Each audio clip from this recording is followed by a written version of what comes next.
Hi, folks. Today we're talking about Chapter 13, Contraception and Abortion.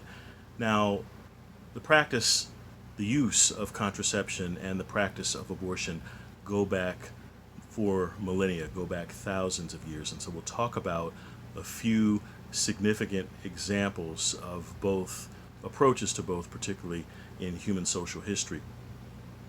If we go back, for instance, to ancient China centuries ago, ancient Chinese women were advised to drink lead and mercury to control their fertility. And as you can imagine, as lead and mercury are toxic substances, this did far more than just simply control fertility.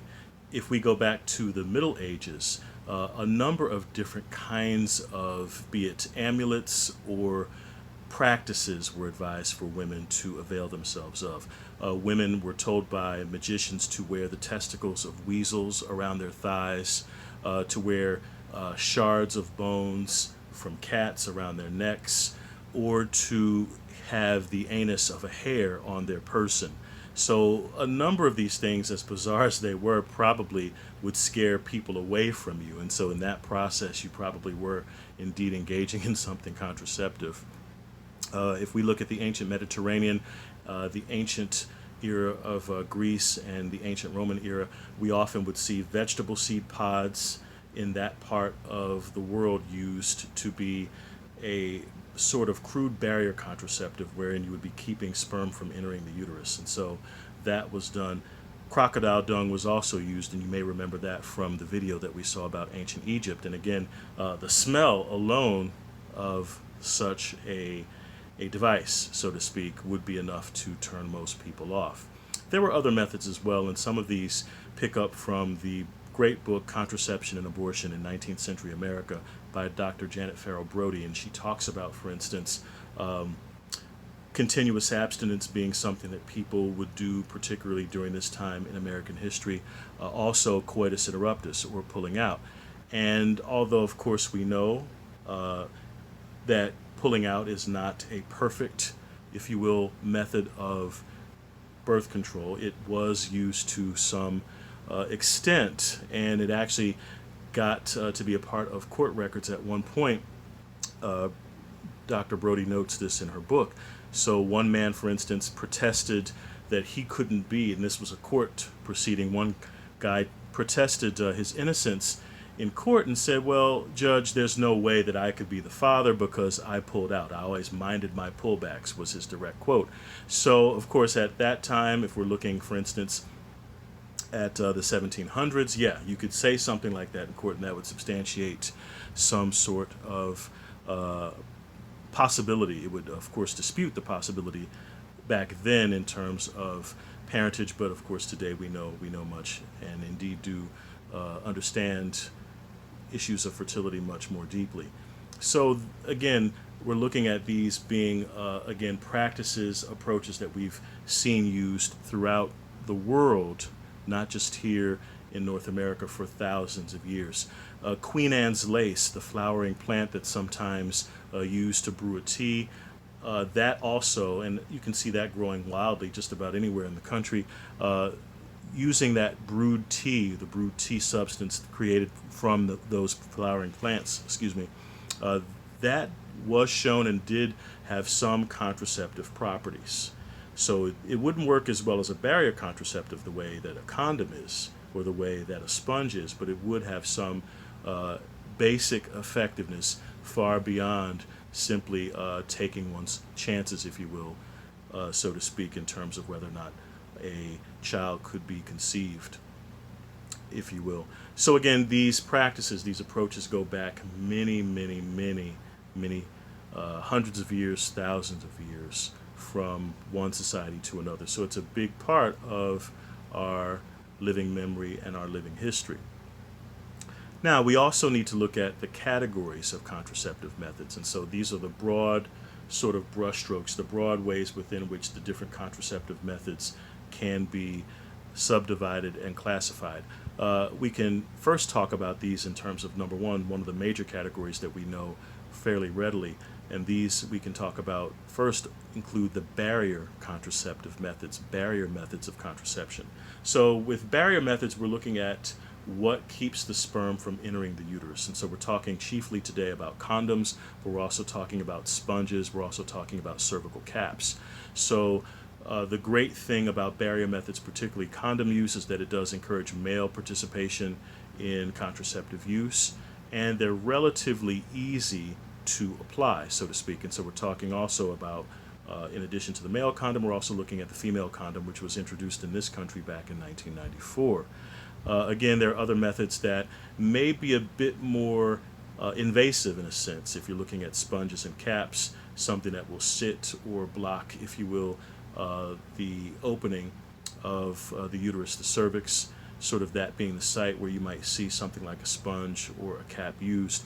They are more, if you will, intrusive or more invasive, but nevertheless, again, the basic concept is, again, to keep the sperm from entering the uterus. Typically what you see with a sponge is that a spermicide is impregnated in the sponge itself, and then upon sperm contact with the spermicide kills the sperm. So the side, CIDE, that suffix, refers to the death or the killing of the sperm.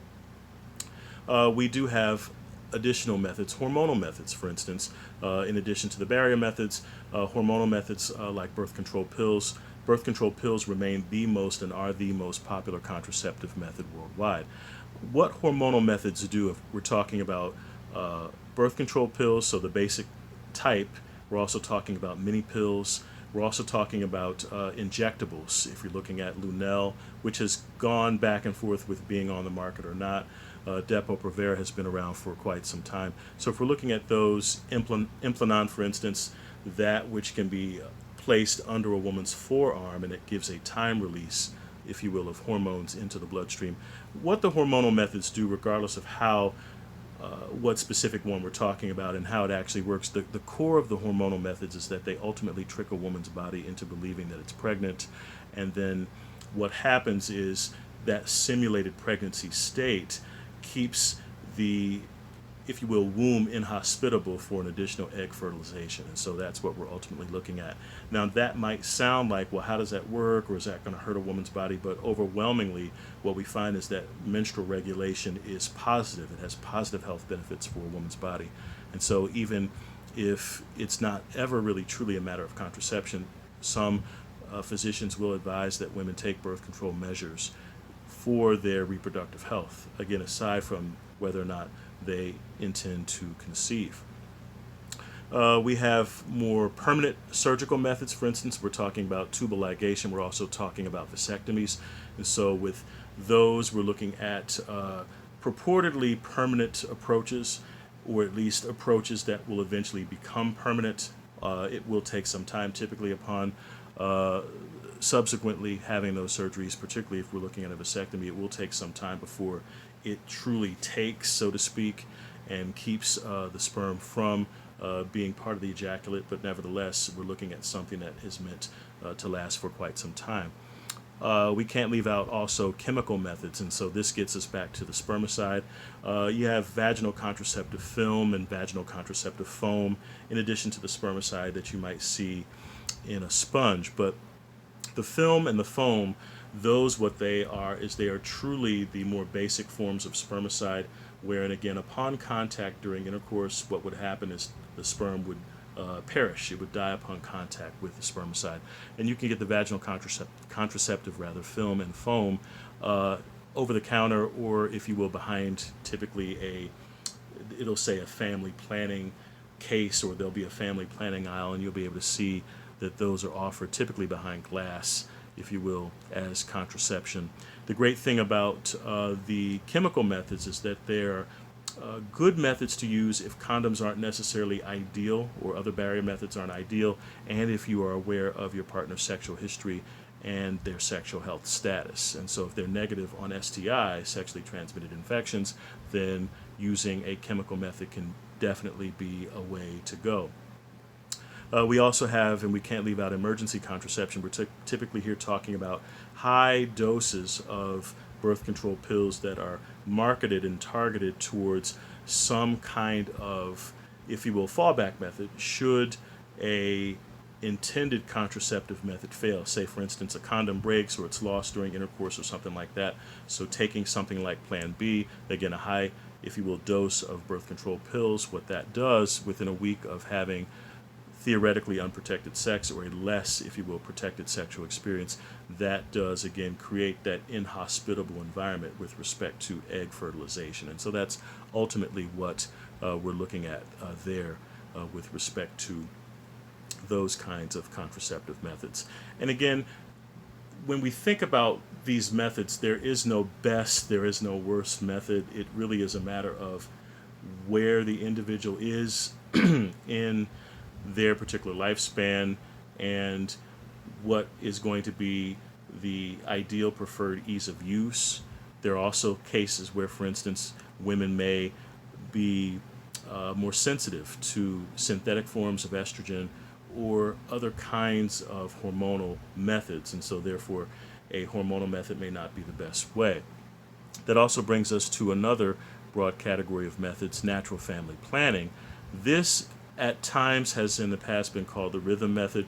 What happens with natural family planning is that you're not using other kinds of birth control measures or methods. What you're doing ultimately is a woman is charting her body's temperature throughout the month, and as temperature rises, that's typically indicative of ovulation, and so it is meant for a woman to refrain from sexual intercourse and sexual activity during those times. And so that's typically again, the way that this method goes, and again, charting and knowing the body's rhythms ultimately, hence the term, the old term rhythm method, is what really allows for that to be successful. We also can't leave out intrauterine devices and intrauterine systems, IUDs and IUSs. You may have seen this on television commercials advertising Mirena, among other kinds of IUDs. What the IUD really does is it creates this inhospitable environment for egg fertilization by creating a low-grade infection. And that might seem like it's a problem, but again, it's not. It's again a regulatory approach that does have benefits. One of the great things about IUDs and IUSs is that these are among the cheaper contraceptive methods for women over time. The intrauterine system, the S part of that, is really the addition of a hormonal layer of support. So in addition to the IUD, just the presence, by the way, of the IUD in the uterus alone is enough to create that inhospitable environment for egg fertilization. Nevertheless, when you add the intrauterine system, what that ultimately does, the S of that, is a synthetic hormone that gives additional layering and additional protection in terms of preventing conception.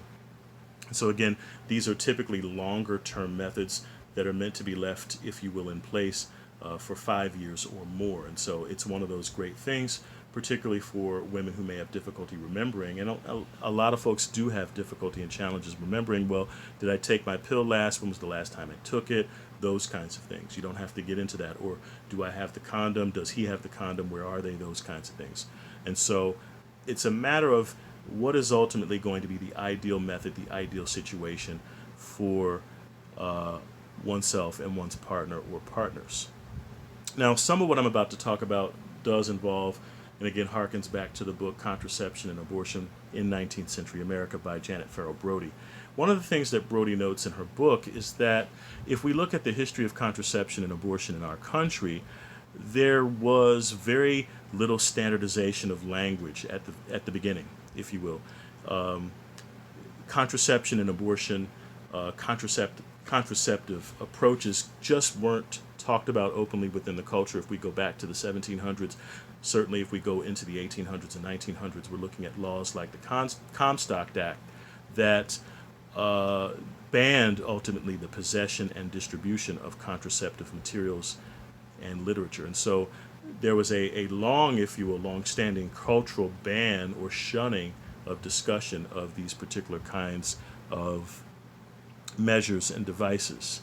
So one thing that Brody notes in the book is that due to that, there weren't really truly readily identifiable terms for what contraception ultimately was. The language was much more labored in terms of references to contraception. It may have been referred to as the prevention of conception, which is not that bad. Sometimes contraception was also referred to as regulators, checks, or laws regulating the reproductive system. So the language was kind of clumsy. And so part of what happened also, too, is per her research, she noted that, quite frankly, you didn't really have a mass media as contraception really was starting to become much more of a potential topic and discussion, again, going back to the 18th century in our country, as it was becoming much more of a possibility for the average woman to at least consider or avail herself of that. There was not truly a mass media to communicate in mass what contraception ultimately was and what contraceptive approaches ultimately were. So that took some time, and so the book is a great read for understanding the process of how ultimately contraception became unveiled and became a part of the roots of the American Republic. So really good book. Now, to talk about abortion, again, just like contraception, again, abortion and abortive practices have been approached and used for thousands of years. And if we go back again to the ancient Mediterranean, that's where we find the most, if you will, ultimately lengthy heritage of both contraceptive and abortive approaches. One of the more widely used contraceptive and abortive approaches during the time before the Common Era, what we used to often say before the birth of Christ, or BC, if we go back to thousands of years before the Common Era, we can find records that attest to the use of silphium. Silphium was a flowering plant found in only one place off of the coast of North Africa on the island nation of Cyrene.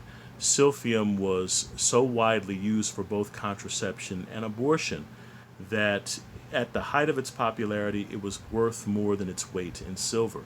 It was so effective, apparently, and so successful that we don't have any more silphium today. So quite frankly, again, we plan all kinds of things, how we plan our families, how we plan and understand and think about our fertility and so forth, and think about bodies, is ultimately something that we've seen as a long-standing practice with respect to our social history.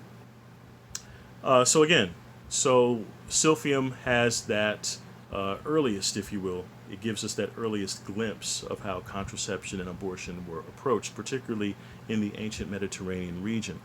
Again, if we look at the work of Janet Farrell Brody, she reminds us of what was happening typically here in the fledgling beginnings of the United States. And so one thing she found is that there were a number of practices women might have invoked to in some way approach something abortive. Violent exercise was one, where a woman might just vigorously run, let's say, for instance, for seemingly hours on end. So something like that could, of course, bring about a miscarriage, depending on the health or the state of the woman and the state of the fetus.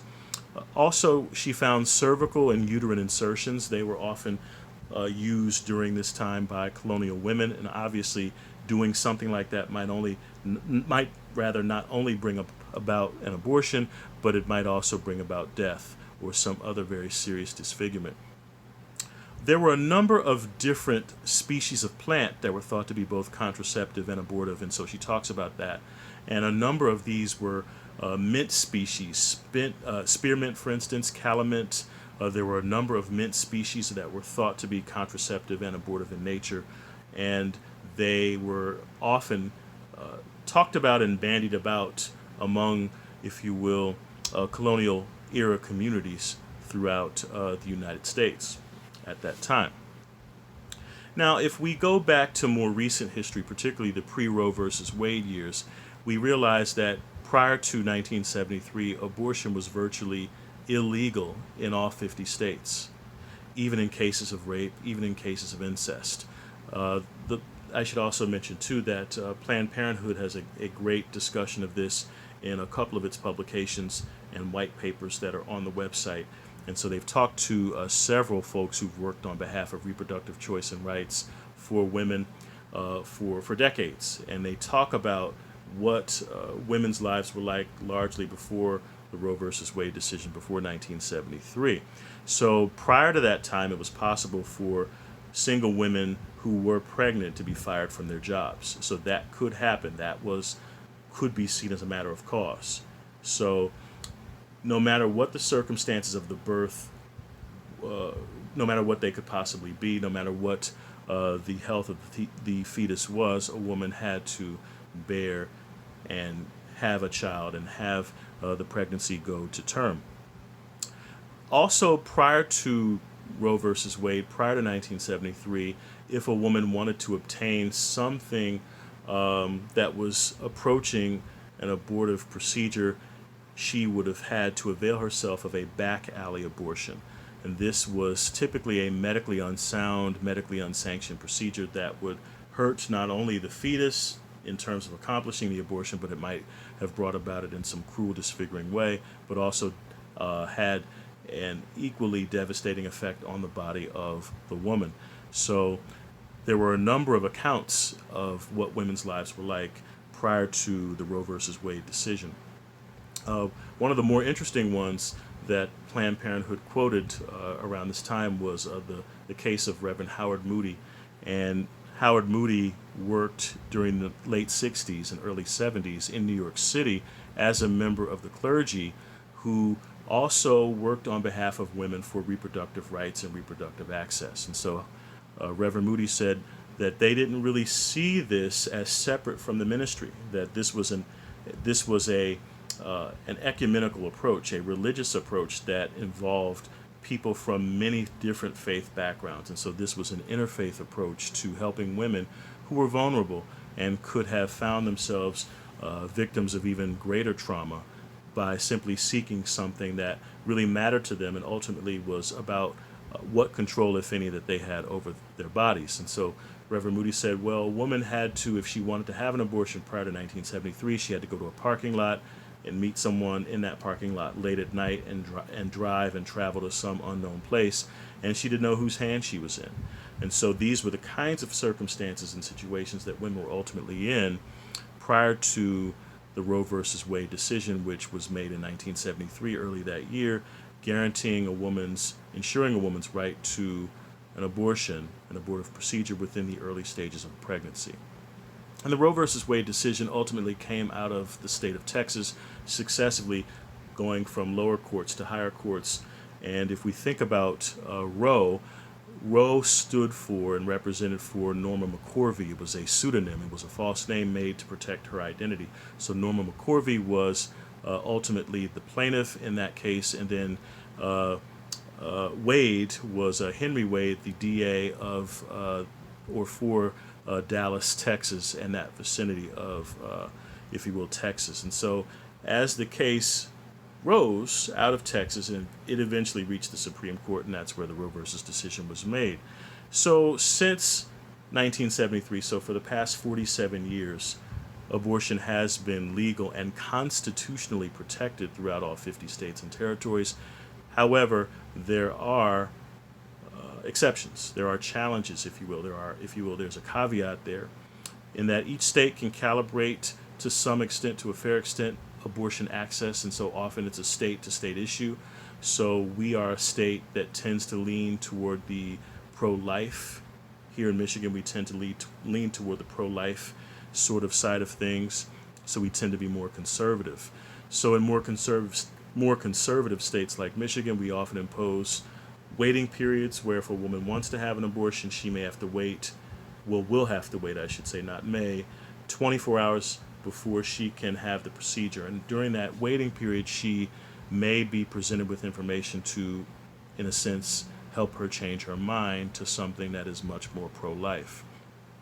States like Massachusetts, states like Illinois that are much more pro-choice, they have much more readily available options, if you will, with respect to reproductive choice and rights and access for women, including abortion. So we've seen with the calibration of approaches to abortion by state and the challenges of the availability of abortion by pro-life organizations, we've also seen additional kinds of things added to the docket that may, for some, present challenges for women who are trying to get abortions. So the more recent ones that we've seen have made it where the only doctors that can perform abortions must have admitting procedures at a hospital. So those have, in some cases, been struck down, because they've been ultimately seen by, at very least, if not the Supreme Court, by lower courts, as being something that ultimately is not fair. That we don't see men having to go through similar kinds of things, if you will, for promoting their health and well-being. So why should women have to do the same thing? So both sides, you've got two sides. It's sort of a dichotomized approach in our society in terms of abortion access and rights. For pro-choice folks see that abortion is ultimately a woman's right to choose, and that governments and states, organizations should not interfere with that decision and those possibilities. And again, pro-life, those organizations typically see any kind of abortive approach or procedure as tantamount to murder, as equivalent to murder, and that it's something that should be reined in, if not completely scuttled altogether. So, in spite of the fact that people often feel a range of different feelings and ideas about abortion, I would imagine, I would dare say that the vast majority of folks are not truly pro-choice or truly pro-life, that there's probably a lot of, if you will, spectrum in between, just like we've talked about before, that human sexuality occurs along a continuum. So with that happening, in spite of that happening, I should say, when we look at how abortion is politicized and how contraception and reproductive access are politicized for women, we typically see it broken down into those either or, A or B choices, in spite of the fact that, again, it's really not like that for most people. So it's often sort of a wedge issue in a lot of respects. Not to leave out, also, folks, the back alley period isn't necessarily over. I ran across a publication out of Milwaukee several years ago, out of the Milwaukee Journal-Sentinel, that found that girls on farms, growing up in farm communities, some girls were taking cow, if you will, contraceptives, so as to regulate their own menstruation and to have their own contraceptive devices. And so the thought was that they were taking these on the sly so as to not be noticed or run afoul of people who might say, well, why are you doing something like that? Or you're not supposed to be doing that. You need to be a good girl, those kinds of things. So for a lot of pro-choice folks, the idea is if somehow Roe versus Wade were overturned, we would make abortion a states' rights issue and ultimately go back to that back alley period where we might see more girls, particularly in farming communities, take cow contraceptives among other kinds of approaches. So lots of information here, lots of, if you will, things to discuss and bring up. I also can't leave out the case of mifepristone or RU-486. We typically refer to RU-486 as the medical or medication abortion or the abortion pill. So RU-486 has been around in our country for about 20 years, legally, if you will. It's been available in Europe for far more than 30. But nevertheless, RU-486 does allow a woman to have a medically induced, pill-induced abortion in her own privacy up to 2 months after her last menstrual period. So unfortunately, research shows that knowledge, let alone availability of RU-486, mifepristone, is not, knowledge of it is not widely available. And so women who live in rural communities, they may not necessarily be aware of their options. There has been research showing that doctors in those communities aren't necessarily as aware or as concerned as doctors and health professionals in more urban areas. So something that, and again, research has shown that women would overwhelmingly prefer to have this be a more private experience if they have an abortion. So quite frankly, it's very challenging understanding that there are medical professionals, no matter where they are, that just aren't really up on a lot of what would be ultimately holistic and humanistic in terms of the treatment of their patients and their clientele with respect to abortion and reproductive rights.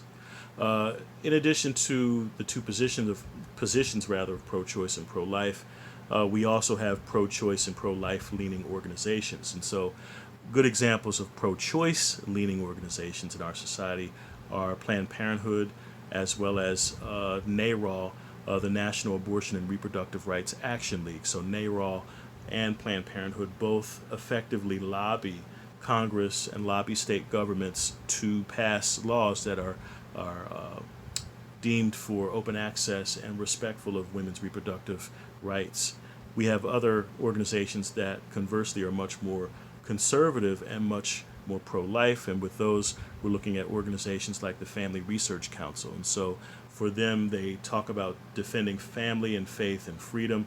Other good examples would be the Focus on the Family organizations, and so they also effectively lobby from the conservative, if you will, pro-life side, wherein they want to see abortion rights and access reined in.